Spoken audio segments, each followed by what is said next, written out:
Dame Vivienne Westwood. How can she be an anarchist if she's a dame? Generally regarded as the arbiter of punk in fashion. A lot of her early work is structurally unsound. Some of it's barely even clothing at all. While defining the early global punk movement in fashion, she was a large advocate of the do-it-yourself mentality in clothes, which in a lot of ways also challenged social norms. She's often mistakenly credited with having created the anarchy symbol, the A with the circle around it. That is not even slightly true. She was probably, I guess, the first person to put the anarchy symbol on an article of clothing and sell it to people.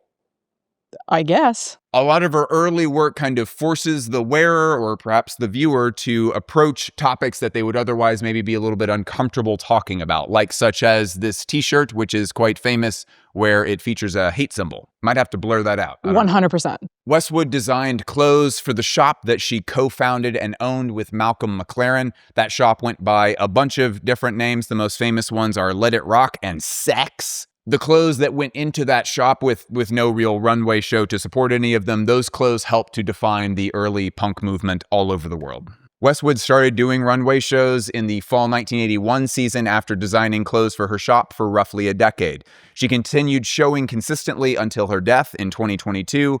On this channel, we generally think of Vivienne Westwood as one of the most misunderstood designers in history because she is mostly just thought of only as her early work. The decades of Baroque-inspired runway shows that she did largely go unlooked at and undiscussed. The house survives today under the creative leadership of Vivienne Westwood's widowed husband, Andreas Kronthaler. Y'all already know what the deal is with this. We're just covering all the designers that you need to know in order to understand the current state of fashion as it stands today. We're not going to do any kind of order for any of these because chronology barely matters anyway. Here's one most people I don't think have actually heard of.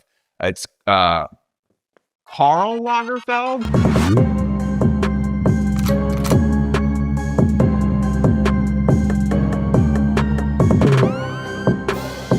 German. Worked at Patou, Chloe, Fendi, and some house called Chanel. Kitsch and camp were the hallmarks at Chanel, where he designed for 35 entire years. He was in the same generation of emerging designers as Yves Saint Laurent. The thing about Karl really is that he was an ideas machine. You could just keep getting more and more stuff from him. He was an entire trend forecasting network wrapped up into one guy. At Chanel, they have 60,000, and at Fendi, they have over 70,000 sketches I did. Without my consent, but what can I do? Huh? It could be said now that the House of Chanel enjoys the global fame that it does, not because of Gabrielle, but because of Karl. Karl Lagerfeld was an absolute asshole, but was a human cartoon character, and there's only one surviving photo of him without his famous glasses on. Is that true? Only one? I mean, it's the only one I've ever found. Karl Lagerfeld's brand is, not so good. Not important. Rei Kawakubo. Japanese, a strong contender for the best living fashion designer. Her work is focused on creating newness, showcasing looks and garments that have never been seen before, or at least that's the goal. Her work is revered, yet her legacy may also be found in her ability to successfully monetize her business. Obviously, we all know about Heart Shoe, but very, very few designers, even with a diffusion line, have been able to create something like Heart Shoe that is so fully been able to fuel just the limitless creativity of mainline Comme des Garçons. We have an outstanding video about Rei Kawakubo's design process, and if you are interested in learning about her work on a deeper level, this video is absolutely where you must start. I realize it's pretty long. It's because Rei Kawakubo is she's the GOAT. But stay here first. Shifting gears. Helmut Lang, Austrian. Mans is one of the minimalist champions of the 90s. Here is what you need to remember about Helmut Lang. He was the first generation of designer clothing for men that was casual. Before Helmut Lang, most of the designer offerings for men were formal, or at least just really stuffy. Helmut certainly offered formal wear, but he recontextualized what designer clothing could be with a simple, flattering, casual offering of clothes for men that had such a compelling point of view that a cult following developed very quickly. He certainly made clothes for women, but the menswear thing is the big fashion history point about him. He is credited with the first live-streamed runway show on the internet at a time when most people's internet speed was not high enough to be able to watch it. He also is credited with legitimizing denim and putting it into a high fashion context. Other people had done that before. It was most successfully done through Helmut's runways. Helmut is a challenging designer to talk about because of the sheer scope of his influence. He really is one of those designers where everything before him feels weirdly outdated, and then everything after him bears the mark of his name. If you are interested in really diving into Helmut Lang, we don't have a video for every single designer, I promise. This is just kind of a coincidence. But we have an enormous interview with the leading scholar of Helmut Lang's legacy. It's Michael Kardamakis. We also have a multiple hour walkthrough of Michael Kardamakis' archive of Helmut Lang's work. It is the single largest archive of Helmut Lang in the entire world, including Helmut's personal archive and Helmut the company's personal archive. That is only available on our Patreon. Helmut Lang has not been involved in his own brand for many years, and the company is now a middle market brand that has no creative director. Helmut Lang is currently held by Fast Retailing. Boy, that name is descriptive. By the way, the best way to use this video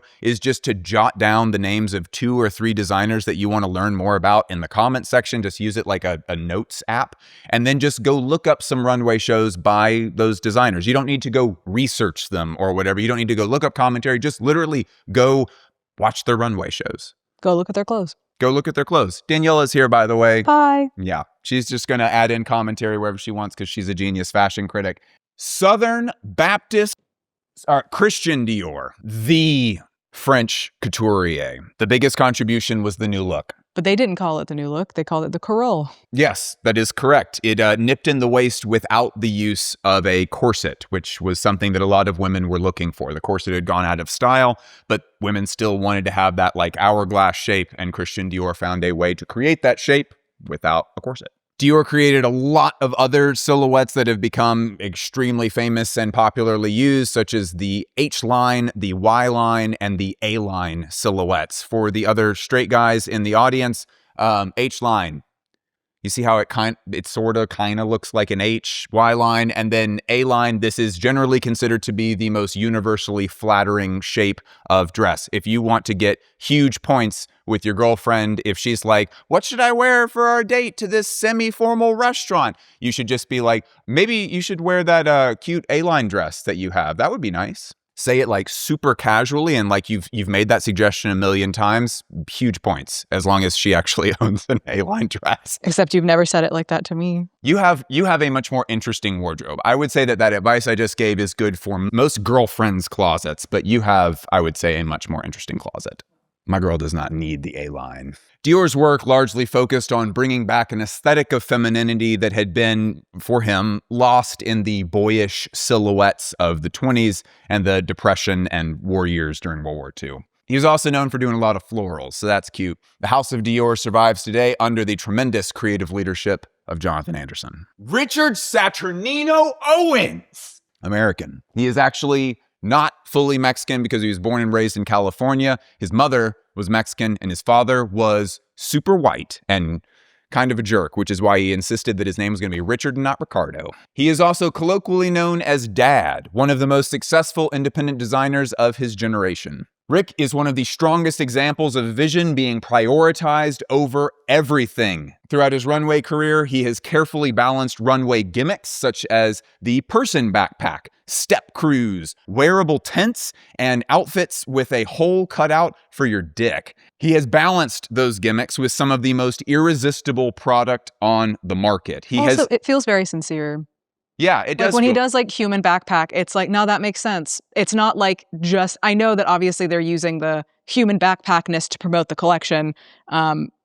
It works for them. It feels like something he's actually interested in, especially when you see him talk about those individual pieces. You can tell that it's just like, he wasn't just trying to get your attention. He's like, I think this is very cool. He's also introduced what I am pretty sure is the most successful pair of heels for men in fashion history. Number 1, Rick Owens, Kiss Heels. Prove me wrong.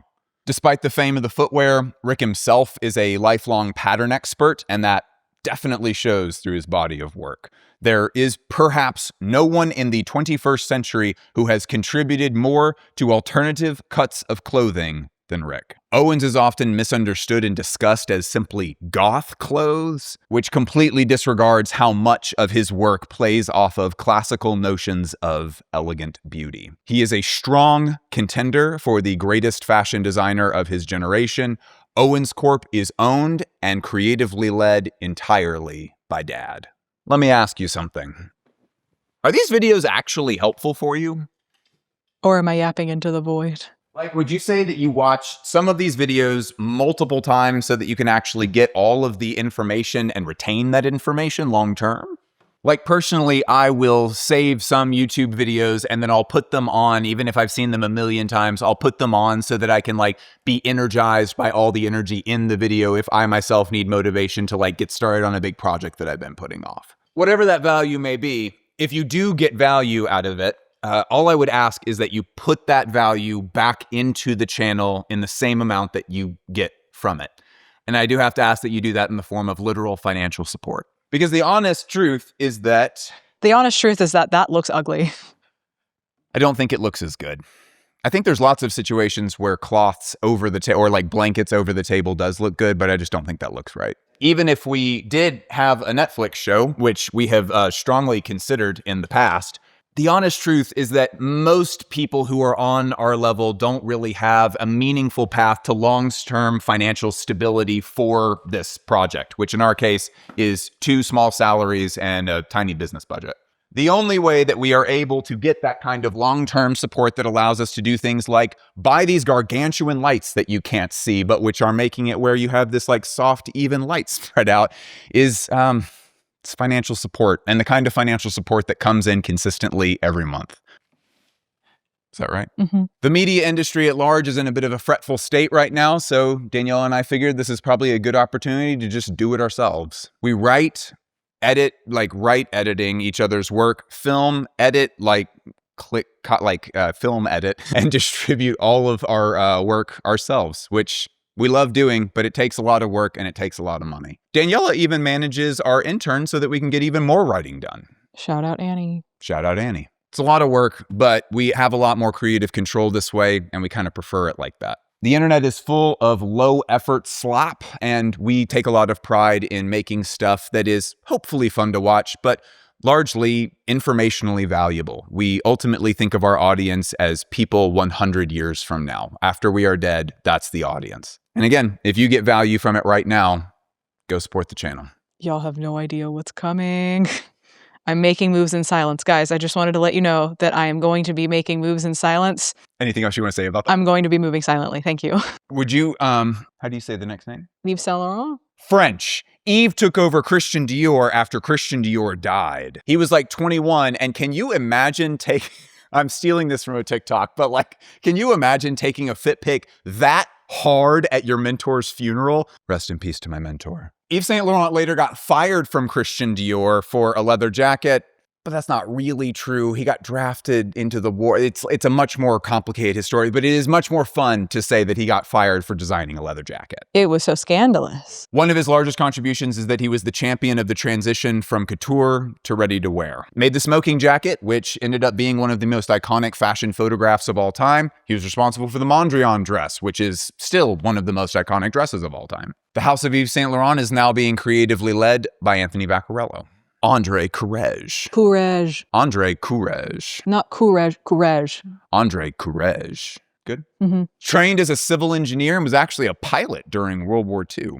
Courrèges got to be a student of Cristóbal Balenciaga for a full decade before striking out on his own. Lucky guy. He used a lot of plastics back when the world was still quite optimistic about synthetic materials, and for that matter, when humanity was optimistic about the future generally. We are no longer in that time. We are no longer in that time. Courrèges was one of the early figures who pioneered the idea that fashion collections could be made with clothes that were kind of overly conceptual. Courrèges was the first one to make normies go, yeah, but who would wear that? And apparently this futuristic look was seen on TV by a young Martin Margiela, who was so inspired by what he saw that it made him say for the first time, I want to be a fashion designer. Pretty cool. The house is currently under the creative leadership of Nicolas De Felice, who is doing an awesome job. Extremely underrated. Love him. Love him. Y'all are not paying enough attention to him. Seriously. Okay, I'm going to do my Tuba Avalon impression here. Jil Sander, Jil Sander, Jil Sander. Jil Sander. German. Our Lady of Minimalism threw down the gauntlet in the late 80s and in the 90s by making clothes that were extremely simple and extremely high quality. Before even starting with runway shows, Jil got a degree in textile design. She opened a boutique in Germany. She edited a fashion magazine. And then, with all those qualifications, started doing runway shows. She began designing under her own name in 1973 and started the runway shows officially in Milan in 1988. Her biggest period of influence, of course, was during the 90s minimalist movement. Jil Sander's work taught me that minimalism and high quality are not, they must go together. Because by adding in very high quality materials, which is not easy to do as a fashion designer, getting access to those materials is very difficult. So by doing that, it forces the designer to lock in their design language. There really are no shortcuts there. Jil taught me what it's like to have like a taste in textiles. Everything. Do you mean like Giorgio Armani, where just everything is as high quality as they can afford? No, that's not like a, I guess, Cucinelli, Zegna, Armani type of approach. It's like all of these in terms of feeling, sometimes in terms of color, but predominantly in feeling and like utility, are all very well matched together. Creating a design language just through the feeling of the textiles selected. And also the visual of it. Actually, I already understood that. I was helping them out. The Jil Sander brand has changed hands many times since Jil's departure. It is currently owned by the conglomerate Only the Brave and is currently under the creative direction by Simone Bilotti, who I am really excited about. Me too. I really liked the first show. Oh, this is going to be fun. Jean-Paul Gaultier, largely self-taught and got to be the student of Pierre Cardin starting from the age of 18. Very lucky man. Later went on to study under Jean Patou as well. He premiered on the runway with the spring 1984 collection that was titled, if you translate it, Boy Toy. This and lots of other antics kind of cemented him as the enfant terrible of French fashion. Jean's charisma and talent led to him casting a wide net of influence over culture throughout his entire lifetime. He made the cone bra look for Madonna, he's costumed multiple films, and his tattoo tops continue to have a chokehold on the Grailed community. Let's not forget the legendary era at Hermes. Oh, big true. Yeah, never discussed his era at Hermes. Jean-Paul Gaultier's work is a strong fixture of the club kid genre, but honestly, any label that I try to put on him as a designer is going to undersell or gloss over. The man has created an extraordinary large body of work. The brand survives today under the creative leadership of Duran Lantink. Jun Takahashi, Japanese, attended Bunka Fashion College. Shout out Bunka. He started his career with a line of clothes and opening legendary fashion store Nowhere with fellow fashion designer Nigo of A Bathing Ape. Jun was not a student of Vivienne Westwood, but he was completely obsessed with Vivienne Westwood growing up. He was discovered, however, by Rei Kawakubo of Comme des Garçons. He later joined the Paris Fashion Week calendar in the spring 2003 season. A great deal of his work is paying tribute to cultural icons of history that Jun personally loves, like Stanley Kubrick films, the film Suspiria, or the band Television. When he's not in homage mode, Jun's design language mixes the hard edge of punk with a melancholic nostalgia. There's a really delicate balance between that hard and soft mode for him. On this channel, we usually talk about Jun Takahashi as the master of graphics. There really is no one in the industry who is as good at putting graphics on clothes in the right way than him. And you do not have to look far before you find that most designer fashion that attempts to use graphics looks super bad. The Undercover brand remains under the creative leadership of Jun Takahashi. Raf Simons, Belgian. He initially went to school for industrial design and was actually interning at Walter van Beirendonck when he turned in his final project, which was a collection of furniture. We, strangely enough, have an entire episode about that line of furniture. It has been largely ignored by fashion history. I think there is a lot you can learn about Raf's body of work overall by examining this furniture very closely. That was one of the coolest things. I mean, especially at that point, that was one of the coolest things I'd ever seen in fashion. Seriously. That was our first fashion trip we took together. 100%. Thanks to the people who went and unboxed that. While he was interning for Walter van Beirendonck, he went to Martin Margiela's Spring 1990 show. That's the one with all the kids that's generally considered to be Martin Margiela's best show that he ever did. During that show, Raf changed his mind completely. I want to become a fashion designer. Raf was one of the few designers that introduced the skinny silhouette to menswear. He did that along with Thom Browne and Hedi Slimane. His look was distinctly masculine, very self-serious, and celebrated rebellious youth culture with an authenticity that continues to define menswear today. Raf ran his namesake brand between 1995 and 2022, while consistently landing jobs as the creative director of Jil Sander, Christian Dior, Calvin Klein, and he is currently co-creative directing Prada along with Grandma Mucha. I know that y'all are going to continue to have a problem with who we included and who we did not include in this list, so I am just going to say it like this. No one gets included if they're under the age of 60. There's a few exceptions to that, but for the most part, the people that I'm not including are people who I believe still could, like the largest, most influential thing that they ever do in their whole lifetimes maybe hasn't happened yet. So despite Daniela and I really loving Jonathan Anderson, Mathieu Blasi, Demna, Nicola Di Felice, Julian Klausner, Peter Moulier, Grace Wales Bonner, Nadej Van Hee, Michael Ryder, Louise Trotter, and the rest of them, those folks are just too young. But if I missed anybody, or you just want to talk about someone who you really admire in the comments, I would love to hear about that as well. But I especially want to hear about it if I missed anybody, because like all fashion canon, or really any category of canon videos, the list is incomplete. Nigo, Japanese. Generally considered to be a student of Hiroshi Fujiwara because his nickname initially was Hiroshi Fujiwara Nigo, which means Hiroshi Fujiwara #2. Apparently they look similar. I guess I sort of see it. He was the founder of A Bathing Ape in 1993. A Bathing Ape is still likely the most influential Japanese streetwear company of all time. Nigo is considered to be one of the global tastemakers for the fashion industry more broadly. He helped to shape the modern notion of what a creative director is because most of his career has been defined by excellent curation. Bars. A Bathing Ape is no longer owned by Nigo. He is currently the creative leader of Kenzo. Okay, are we ready for some controversy? Hedi Slimane, French.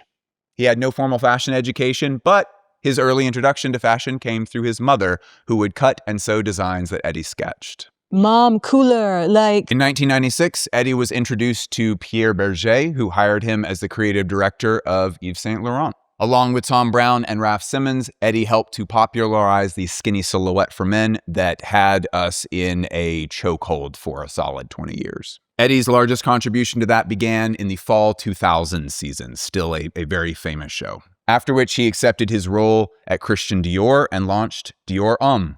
He went from Dior to Celine for years before leaving recently in 2024.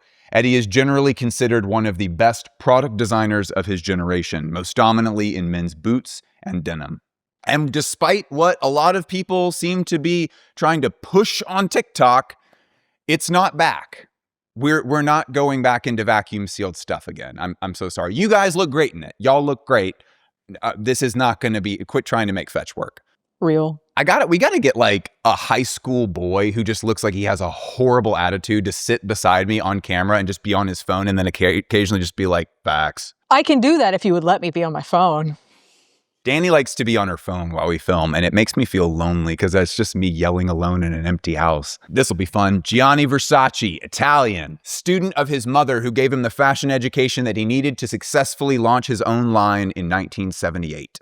In the fall 91 season, Gianni is generally credited with launching the era of the supermodel, which is just to say that some fashion models were then considered to be household name celebrities. We would all in the public know about supermodels and who they were and what they were doing. Versace's design language is peppered with references to the history of Italian art, but is more generally known to be the epitome of the irresistible allure of Italian bad taste. It's like, it is too much, it's pretty tacky, but it's just, there's something about it that's so sexy. As the saying goes, Armani for the wife, Versace for the mistress. Gianni Versace was shot dead in front of his home in Miami in 1957 by a serial killer. The brand was led after his death by his sister, Donatella Versace.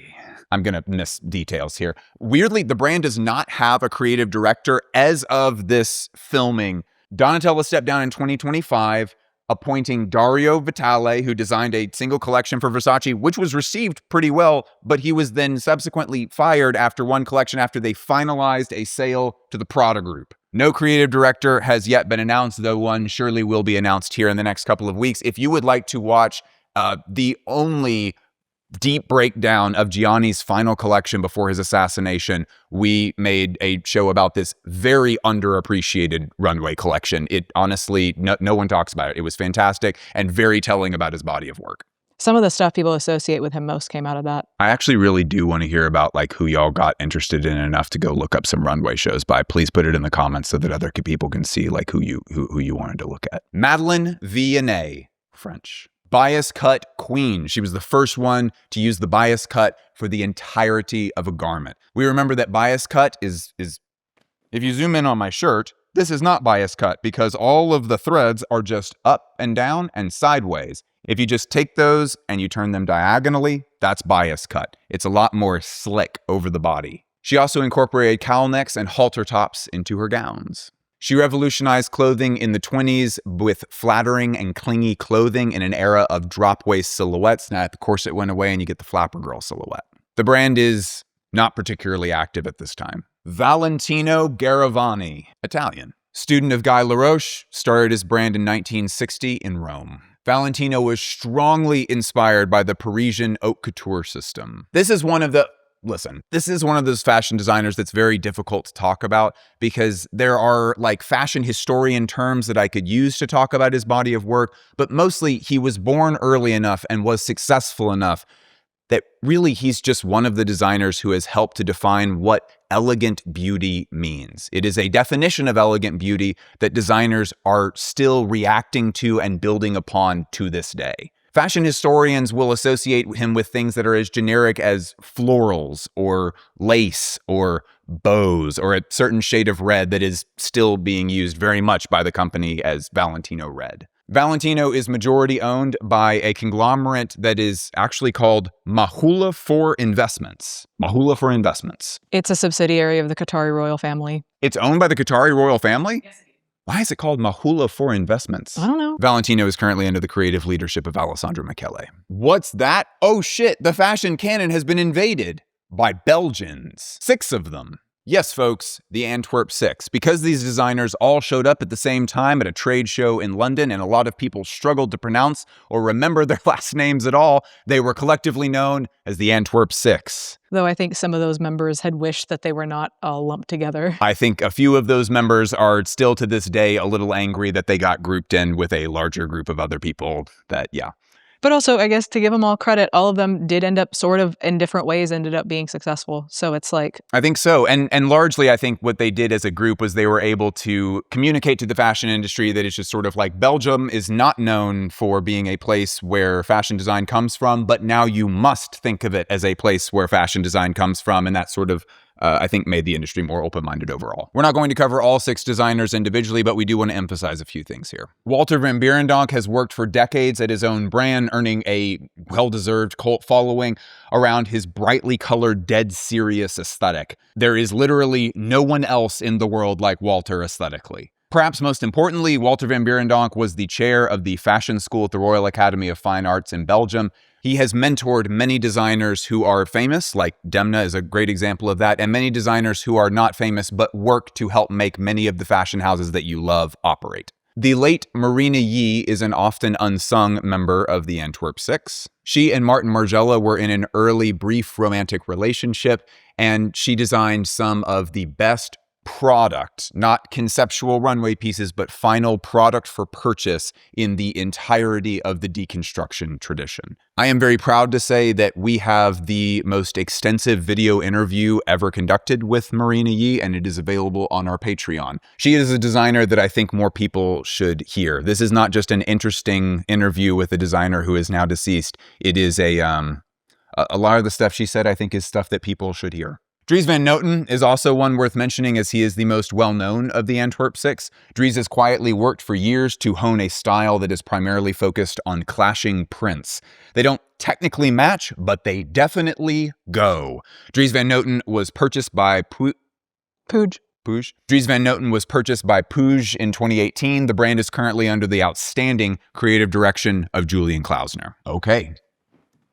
Everybody sit up straight. Pull your socks up. Phoebe Philo, English. Graduated from Central St. Martin's and was actually originally mentored under Stella McCartney at Chloé in 1997. She was recruited to revive the house of Celine in 2008, and boy, did she do that. Philo designed iconic bags and accessories while at Celine, but most crucially, Philo is known as the epitome of women designing for women. She has one of the highest honors that the fashion industry can bestow, in that her archival work is difficult to find on the secondary market because the people that bought her clothes wore them until they were in pieces. I can attest to this. I have been dying for a pair of glove shoes, and I cannot find any in halfway decent condition. Because they're all split apart at this point. Everyone wore them to death because they're so good. I mean, the prices are, it's like, oh, is that $80 for a pair? Then you look at them and they are demolished. Torched, yeah. In her legendary run as the creative director of Celine, she mentored essentially every notable name currently working, including Mathieu Blasi, Peter Do, Daniel Lee, Adrian Apialaza, Rock Huang, and the current creative director of Celine, Michael Ryder. Philo opened her namesake brand in 2021. I believe they just had their first year in the black this year, so they are profitable very, very early. She is the majority owner of her brand, with a minority stake owned by LVMH. Ralph! American. Let's be abundantly clear here. It is pronounced Ralph Lauren. Ralph Lauren. Take your Lauren ass and go somewhere. I mean, it is ultimately Ralph Lipschitz, but Ralph Lauren, that's his name. That's how it's said. He is the designer who has, more than anyone else in history, defined America through clothing. Ralph Lauren creates something for everyone. Fashion nerds get their fix through the RRL line, and his polo line serves a shockingly wide breadth of people, from lowheads in Brooklyn to golfers in Switzerland. I would say that Ralph Lauren's biggest contribution to fashion history is that he taught the importance of taste to his audience. He did not invent the idea that someone with no money could look cooler than someone who was rich, but I would say that he popularized that idea more than any fashion designer ever. Taste. He taught his customer base about taste. Ralph continues to serve as the primary creative leader of his own company and the largest individual stakeholder. Nicolas Ghesquière, French. Tuba, this is for you. I honestly probably wouldn't have included it if not for Tuba, but every time we're around her, I'm like, okay, proselytize at me about Nicolas Ghesquière. Student of Agnes B and Jean-Paul Gaultier. Really interesting education there. He was brought in to lead Balenciaga when it was not doing well. He saved the company and pretty much single-handedly created the It bag. There were popular handbags before Nicolas Ghesquière, but he created the idea because of new marketing and the way that the fashion industry financially was changing. The It bag had not been a phenomena like it was a phenomena with the fucking City bag. Balenciaga as a company can always sort of just like pull that out of their back pocket now if they're in a bad situation, which I think they just sort of recently did as like, we still have it. Yeah. The most legendary bag of all time, it could be argued. In 2013, Nicolas was appointed as the creative lead at Louis Vuitton, which, if you go only by the numbers, makes him the top creative position in the history of fashion. He gets the largest budget, I guess. There is the largest consistent budget at Louis Vuitton, I think, than any other company in human history. He basically has very few creative limitations, I would say. Ghesquière remains in his position as the head of women's wear at Louis Vuitton. John Galliano, English, attended Central St. Martin's. He was one of the first designers that was part of what we now refer to as the creative director system at heritage houses. And in that way, he was appointed at Givenchy for like a second, but largely he is known for his time at the house of Christian Dior. This 14-year period is generally considered one of the best runs in contemporary fashion history for any heritage house. Galliano's obsession with bias-cut fabrics allowed him to create work that obsessed over and celebrated the infinite faces of femininity. John was fired for 2 separate anti-Semitic rants in public and went into an exile from the fashion industry for 4 years, and then was picked up by the Only the Brave group to be the new creative lead at Maison Margiela. John radically reinvented the house's codes and redefined a house that many said could not be run by anyone other than its namesake, Martin Margiela. John Galliano very literally did it again. He concluded his time at Margiela with an haute couture show that was so visually memorable and so full of technique innovations that it is being discussed, even at this early time, as one of the greatest fashion shows of all time. He subsequently retired and now lives a life of privacy with his partner. Lots of rumors that there will be a comeback, though. He does, I believe he legally owns his namesake brand, John Galliano. He does not. He does not. It's still owned by LVMH? Yeah. Okay. Though the John Galliano brand, I believe, was usually an avenue for him to make money from. Yeah, also just call it something else. Like, you could just, and that's what I assume will happen. Like, you don't own your own name, kind of sad. Johnny G is not taken. Notably, Johnny G is not taken. I could just see his husband and Martin Margiela's husband both as being like, babe, can we spend time together? Maybe have breakfast together every morning as like a little ritual. Could be fun. I don't blame him. If he wants to rest for the rest of his life, I don't blame him. I don't think that he will, though. Thierry Mugler, French. Exceptional dancer, bodybuilder, and photographer turned fashion designer. Yeah, the multi-hyphenate before multi-hyphenate. Thierry Mugler is known for his extremely, bizarrely, over-the-top, campy, and incredibly impressive couture shows that bordered on costume. His Bionic Woman, the bug dresses, Venus's shell, the motorcycle bustier. His work required a huge team of highly specialized employees to bring Thierry's fantastical visions to life. For a while, Mugler stopped working, retiring from fashion entirely. He later made his return to fashion after making Kim Kardashian's wet dress for the Met Gala. The brand survives under the creative leadership of whom? Miguel Castro Freitas. Miguel Castro Freitas. Mugler is owned by L'Oreal. We're going to do a face reveal on this one. Charles Frederick Worth. You're getting their hopes up thinking it's going to be a face reveal of me. No, I've offered that many times. Your face reveal would be a great relief from this face reveal because Charles Frederick Worth, despite being important, was kind of a no-go. Okay, look, we are not going to do this with the other designers in this list, but Charles Frederick Worth was predominantly working in like the 1860s, 70s, and 80s. He died in the 1890s. Worth did contribute a look that moved fashion into its next step, but most of this list is not going this far back. So this is what you really need to know about Worth. Worth is the start of the modern era of fashion because Worth invented the idea of the fashion designer. He was the first to put a label in the clothes. He did. He put his name on the inside of the clothes, which now, I mean, big deal. He was like, no, my name is important because you don't come to me like a plumber to just make you a dress that'll be nice. You come to me for an idea of a dress that you can't even imagine yet. That's such a given that I always would have assumed that had always been the case in fashion, but that was an idea. The fashion designer, that was an idea that was invented by somebody. The Worth name is not being used in a context that would ever appear on this channel otherwise. Perhaps it is owned by someone that's not doing runway shows. Let's go. Bliss's favorite, here we go. Geoffrey B. Small, baby! Jeffrey's like, can you stop? And Geoffrey would hate that I did that. GBS got his start as an early member of the deconstruction boom of the 90s, along with Martin Margiela and Zuli Bet.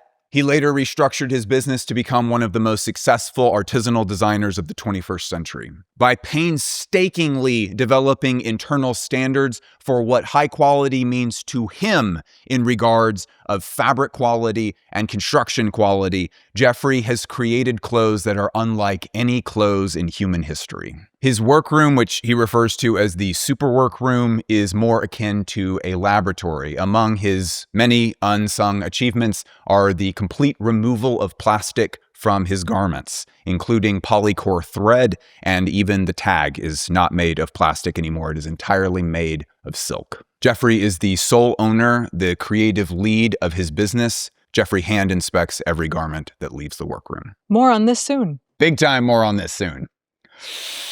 I'm actually really excited to do this one. Dapper Dan, American. Daniel Day, also known as Dan the fucking Man, started his business by selling stolen clothes out of his car trunk. Dan does not have any runway presence, but I believe that he belongs on this list because more than any other designer in fashion history, he was very literally ahead of his time. First opening his shop in New York in 1982, Dapper Dan was cutting up existing designer clothes to make new one-of-one cut-and-sew pieces for his clients who wanted to wear designer clothing, but when they went to the actual designer clothing stores, they thought all the clothes looked lame. Like, his customers enjoyed Louis Vuitton as an idea, but when they actually went to Louis Vuitton to buy something, they were like, I don't want to wear any of these clothes. Dan is barely ever given credit for being part of the deconstruction tradition in fashion, which I don't even think I need to explain why he should be part of that. He just is. He was also able to seamlessly merge the worlds of hip-hop and high fashion at a time when high fashion was poignantly rejecting hip-hop.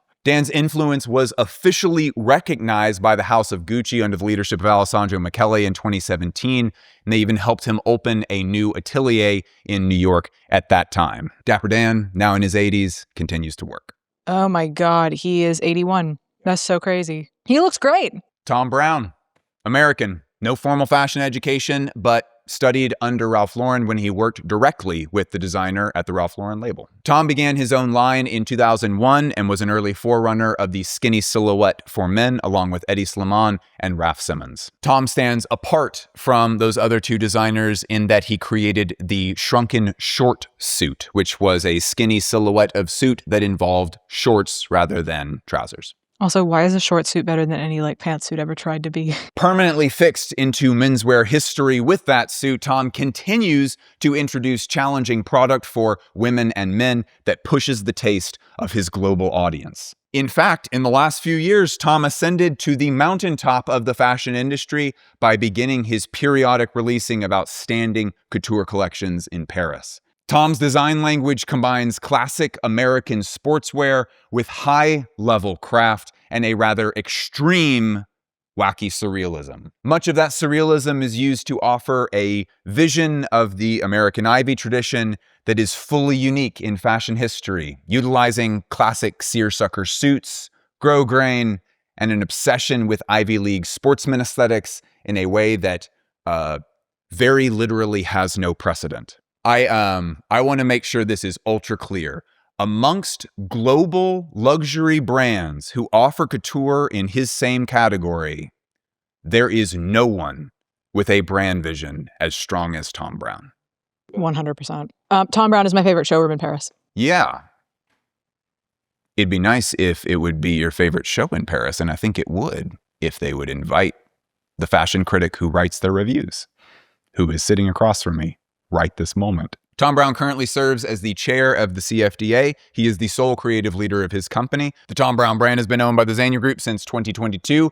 He and his lifetime partner, Andrew Bolton, have a single son named Hector. Azzedine Alaïa, Tunisian-born short king. Couturier known for his obsession with clothing that clings to the body, with his bodycon dresses that have been worn by all of the major supermodels when they rose to prominence in the 80s and 90s.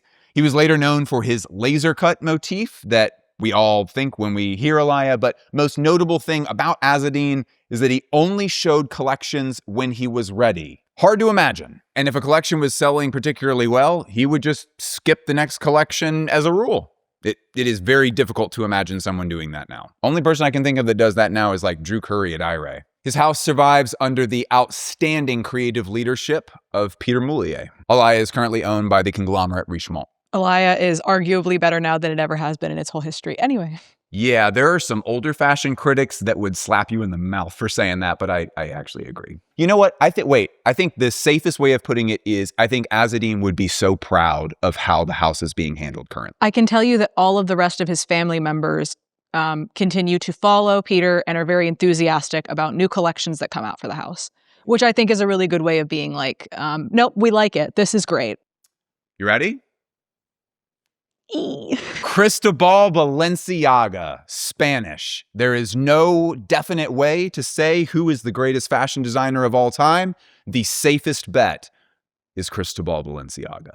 I am tempted to sit here and just spend 45 minutes talking about how good this man was at making dresses, but that is unfortunately not what this video is for. Cristóbal started dressing nobility before he was even an adult. Are you serious? He was a teen couturier to many of the noble women in his hometown. Oh my gosh. And this is the coastal city in Spain. Guitarria, yes. Cristóbal is Daniela's favorite designer of all time, and I don't even think it's close. It's not. He is the first designer who was not trying to communicate necessarily positive things in the tone of his clothes.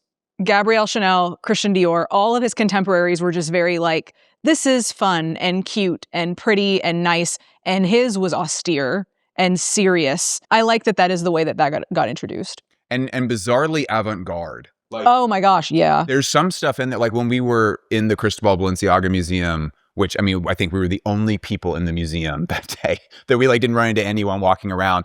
And we were just like walking around being like, this one looks like Comme des Garçons. Mm-hmm. Like there were a number of them that looked like who would have purchased this that far into the past? But I think he was just such a serious figure and people trusted him so much in his eye that it was like, I'll take it. Balenciaga is currently owned by Kering, is under the creative leadership of Pier Paolo Piccioli. Miss you, Demna. You said what? I miss you, Demna. Yeah. Who's your number 2 favorite designer of all time? Demna. Calvin Klein, American. I like my country a lot.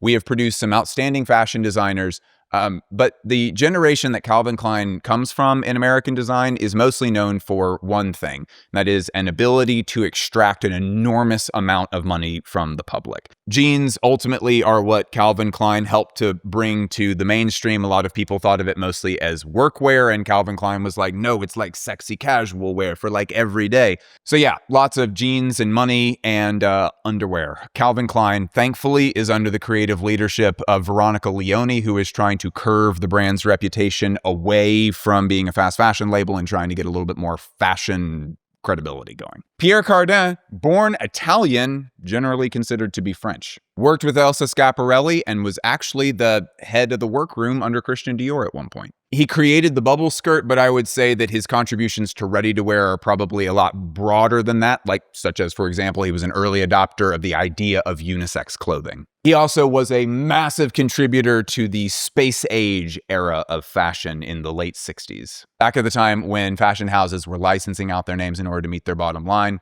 Pierre Cardin was licensing his name out to, quote, wildly non-adjacent products such as baseball caps and cigarettes. They lost a lot of their reputation because of that. The house is under the creative leadership of Rodrigo Cardin. Gabrielle Chanel. I didn't talk about the house anyway. The giant house in the south of France, the like really crazy. Oh, Pierre Cardin, to Daniela and I, largely exists in our heads as the guy who designed the coolest house in the world. The Bubble House. I think it is so unbelievably cool. It's the best. Bubble House, call me.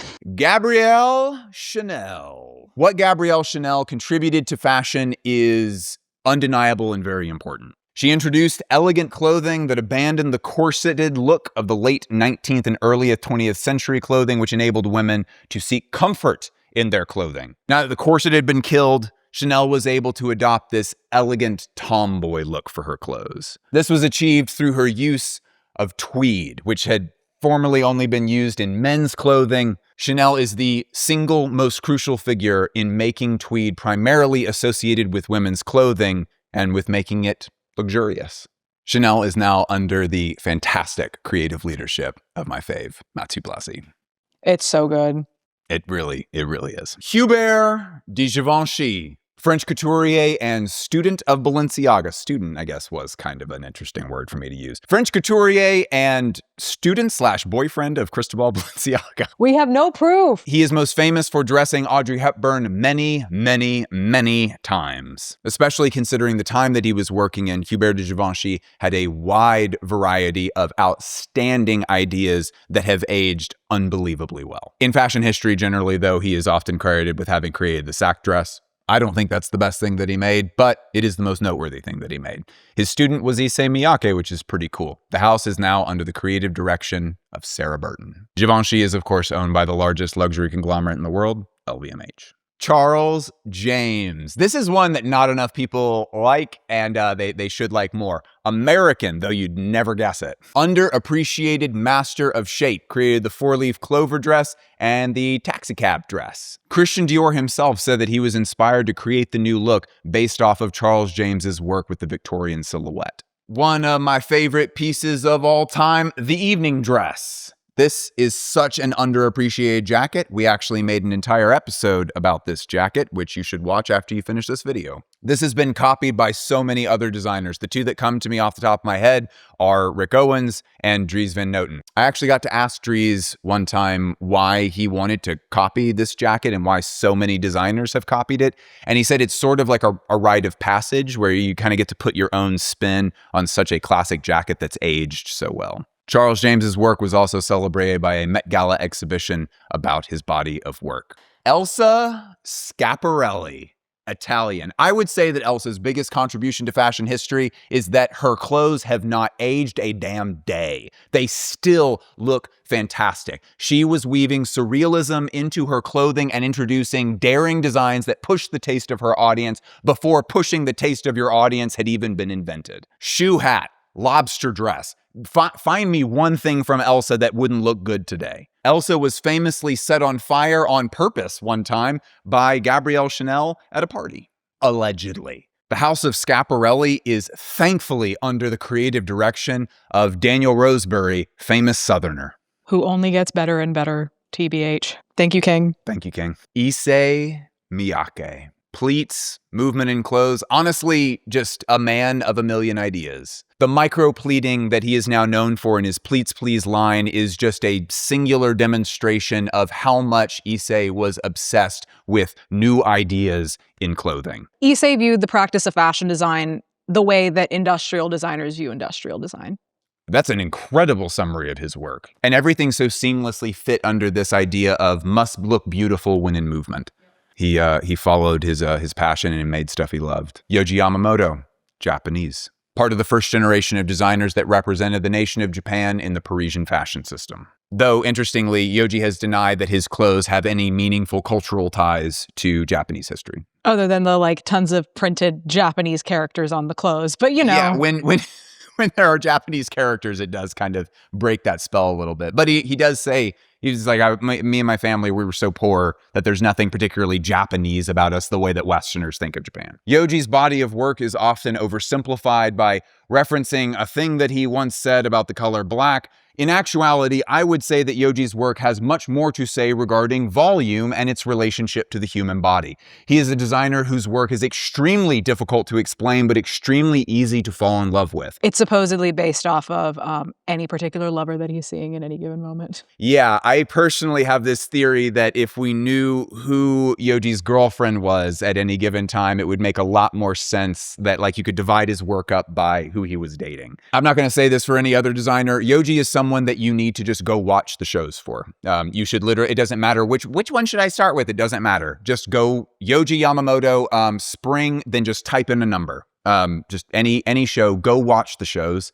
Anything that someone tells you is going to lead to misunderstandings. You should watch his work. Yohji is immortal and actually will never die. Giorgio Armani, Italian. One of the most recognizable names in fashion history, and for good reason. Armani was focused on 3 goals his entire life. Make people comfortable, make people look good, achieve goals 1 and 2 always at the same time. Armani worked in the public eye for so many decades that his own personal taste has now become what is universally understood as elevated Italian taste generally. The GOAT passed recently, and the brand is now under the creative leadership of Leo Del Orco. Marc Jacobs. You skipped Michael Kors. I did.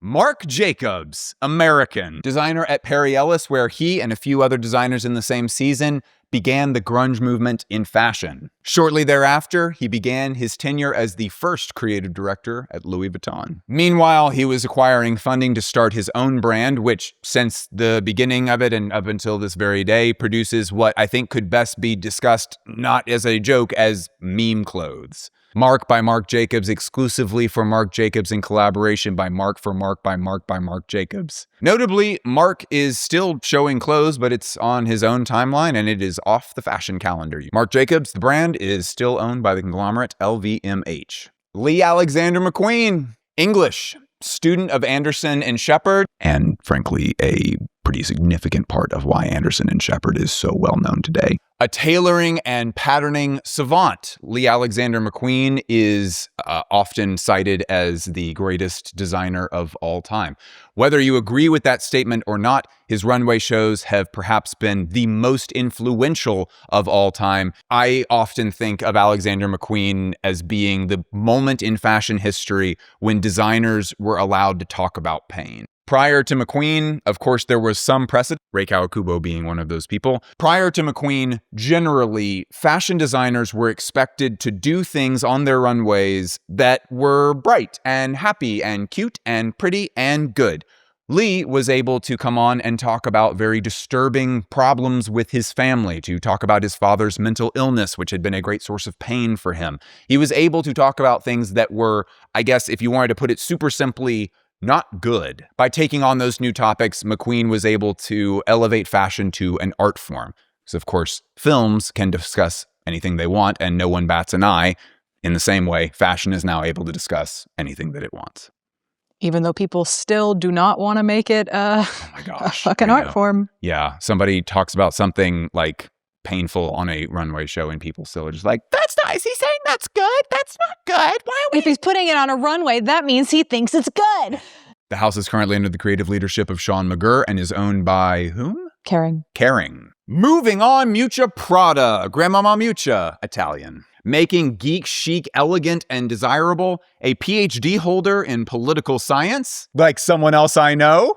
I don't have a PhD, though. You have a master's degree that has been referenced more than most people's PhD dissertation. She's also a former mime, not Daniela Miuccia Prada. Also the designer and founder of Miu Miu, her more naive vision of clothing for women, and at one time men, and I think recently again for men. Technically not officially. Miu Miu does not have a men's section on their website. Guys, of course, can fit it, and I think that they are catering to men, too. Miuccia Prada was responsible for taking her family's leather goods brand and turning it into the brand that is one of the biggest household names in fashion history. Daniela made one of the best videos, probably the single best video that we have ever made on this channel, where Daniela discussed the actual message of this first show that Miuccia Prada did. There are some very nuanced cultural references to fascism in a way that would make Mussolini furious. This is one of, it is the single best episode that we have ever made. Shout out Daniela. Thank you. I will be topping it this year. Don't you fucking worry. You will be topping it this year with your next magnum opus, which is very literally, I think we're up to triple digits on the pages for the script. I am terrified of what that script will do to my voice. The journey is usually the part that you remember anyways. Miuccia Prada is a billionaire and is still the co-creative director of Prada along with Raf Simons. Maria Grazia Chiuri, Italian. Worked at Fendi, designed the baguette and the peekaboo, two of the strong contenders for greatest handbags of all time. Went on to do other stuff and is now back at Fendi. She also, alongside Pier Paolo, developed the Rock Stud at Valentino. She did. Which is the most notable product line that brand has ever had. She, of course, also was the women's wear director at Christian Dior for a number of years. She gets a lot of hate online. She is probably one of the biggest contemporary designers that people love hating. One thing that you absolutely must admit is true is that she has probably sold more dollars of product than any other designer currently living. She knows how to make a compelling accessory. And considering that that's what sells most in the industry, I'm not surprised that despite everyone being like, she's just putting a belt on it, I'm not surprised that she is being given all these jobs. Yeah. Maria Grazia Chiuri is currently at Fendi, and we are awaiting her premiere show.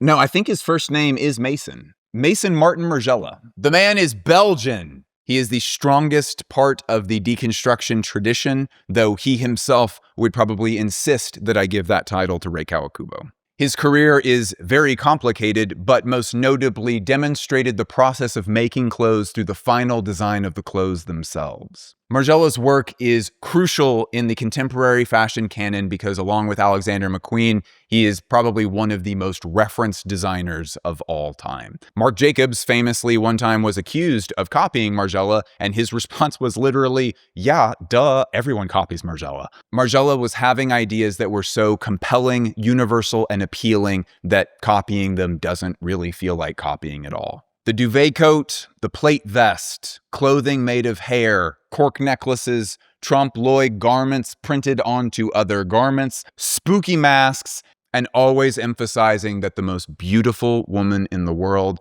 is the woman who is already in your life exactly as she is. Martin Margiela is so crucial to fashion history that we have created a series where we broke down every Margiela show, one episode per runway show. We took about 20 minutes per runway show to go through all of the nuanced references of most Margiela shows until a certain point, which is why we're actually filming in here today and have this on set. I just wanted to say real quick that the Margiela series stopped before I was initially planning for it to stop. Danielle and I had to sit down and had to make a very difficult decision about whether or not that series needed to continue based solely on dwindling views. I know a lot of people have reached out to me asking when the series is going to continue. It is not going to continue because there are about 400 hours of work still to do on that series if we were to finish it. And the release of every new episode was losing us a great deal of viewership and money because the views of the series were hurting really bad. That was a passion project of mine,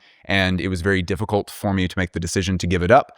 And so when I made the decision myself, Daniela did not Yoko Ono anything. She said, I will respect and support your decision no matter what you decide to do. I looked at the numbers and said, we need to stop. And I was pretty torn up about it because it felt like I was quitting. And Daniela surprised me and commissioned a ceramicist to we keep other stuff inside of it because it looks cool. But she made this for me. It is a tabby boot made of ceramics. And there's even a little detail included, which reveals how tabby boots are not very good at staying buckled. She gave me to this and said, this is your completion trophy for my favorite YouTube series ever. And it meant a lot to me that she did that.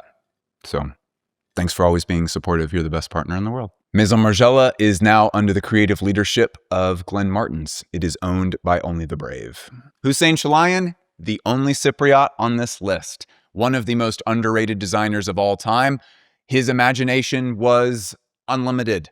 The coffee table skirt is often discussed as one of the greatest moments in fashion history. For certain, Hussein Chalayan has multiple stations on the top 10 best conceptual fashion ideas of all time, and many other fashion innovations that go largely unappreciated today. Hussein Chalayan no longer works in fashion, and his brand is currently dormant. Okay, I've got to give credit where it's due. This video, frankly, would not have been possible without the unbelievable research that is in this book. They're not sponsoring this video, but frankly, most summary books about fashion history or about designers or whatever, they suck. They're very chat GPT feeling and stuff. These people actually did really good research. I have learned more from this book, I think, probably than any other book that we have in our library. I think it does a really good job of bucking certain stereotypes about brands that people think are very, concrete. I feel like when they're showing you Rick stuff, you get a better idea of what I think Rick represents to the broader world outside of just fashion head people. Yeah.